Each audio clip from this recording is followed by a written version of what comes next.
بسم اللہ الرحمن الرحیم۔ اسلام خالص خدا پرستی کا مذہب ہے۔ اسلام خالص خدا پرستی کا مذہب ہے۔ سرور کائنات صلی اللہ علیہ وسلم نے مذہب کی پاکیزگی کو قائم رکھنے کے لیے، اس کے وقار کو قائم رکھنے کے لیے ہدایت فرمائی کہ دنیا کا عیش و آرام حاصل کرنے کے لیے، عیش پرستی حاصل کرنے کے لیے مذہب کو استعمال نہ کرو، اس سے مذہب کا وقار کم ہوتا ہے۔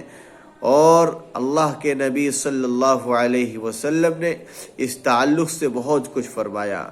اللہ سے دعا ہے کہ اللہ تبارک و تعالی ہم سب کو دین کی سلامتی کے لیے اور دین کو مضبوط کرنے کے لیے دین پر قائم و دائم فرمائے اور استقامت عطا فرمائے۔ اللہ تعالی ہم سب کو عمل صالح کرنے کی توفیق مرحمت فرمائے۔ وآخر دعوانا ان الحمد للہ رب العالمین۔